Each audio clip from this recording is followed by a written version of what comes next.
The first day of the summer, but we are seeing huge contrast across both sides of the country. In the west, in Western Australia, we are seeing very hot conditions. Perth getting to 37 degrees today. That could challenge the record for the hottest start to summer, which currently stands at 37.4 degrees.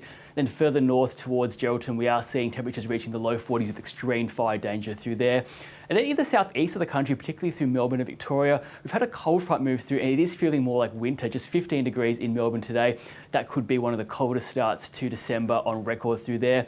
And more broadly across the country, we are seeing some cooler conditions finally sweep up into New South Wales and dry air sweeping across parts of Queensland, helping to push some of the humidity and storm action away, but plenty going on across the country. Yeah, absolutely. So what can we expect in terms of the heat over the next few summer months? Yeah, so the Bureau has released its long-range forecast for the summer. What it shows is that we are expecting to see above average daytime and nighttime temperatures right across the country. It may not seem like it in Victoria, but we are expecting to see those daytime temperatures really climbing up to be above average. And in terms of where we could see extreme daytime temperatures or more likely to see extreme daytime temperatures, that's through northern parts of Western Australia, into the top end, Central Australia, into inland parts of Queensland, and then also the far southeast pocket, including Victoria and northeastern parts of Tasmania. But in addition to daytime temperatures, we're also expecting to see very hot nighttime temperatures, and the combination of those two does of course lead to heatwave conditions. We are now in the thick of heatwave season. We've already seen heatwave conditions across Queensland, and we are expecting more to build across the country over the next few days and over the next few weeks as well. So timely reminder to take care with the heat.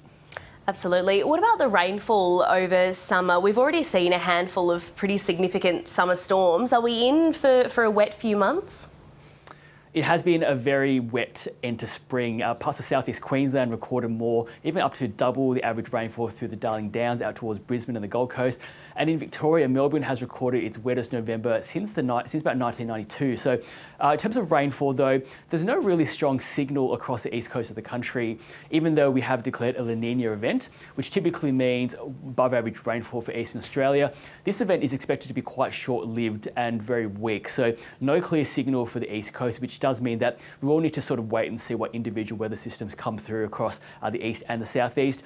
Where we do see a bit of a stronger signal though is across the northwest of WA and into central Australia. We are expecting to see drier than average conditions right through the summer. So regardless of the outlook though, summer is the peak for heavy rainfall and flooding and cyclones. So reminding all Australians to keep across the forecast and warnings and the long range forecast through the summer. Yeah, absolutely. You mentioned possibility of drier than average summer. What will that mean for the bushfire risk? We are, of course, already seeing those emergency level bushfires in WA. Yeah, so with those hot and dry conditions, we are expected to see increased bushfire risk. So the bushfire outlook for summer has been released. The Bureau did work with the National Council of Fire Emergency Services on that, and it does show that we are expected to see increased bushfire risk for parts of central west New South Wales up to the northwest slope. So from about Narrabri down towards Dubbo and Parkes and Orange, also through southern parts of Victoria, including Melbourne, the Dandenong Ranges, the Yarra Ranges, Gippsland, and over towards the southwest of the state. And then in Western Australia, pockets through the Southwest Land Division will also see increased bushfire risk. But right across southern Australia, we are entering the summer months. It is bushfire season, so a good time for people to make their plans and of course stay across all the latest forecasts and warnings right through the next few months. Good advice. All right, Jonathan Howe, thank you very much for the update. Thank you.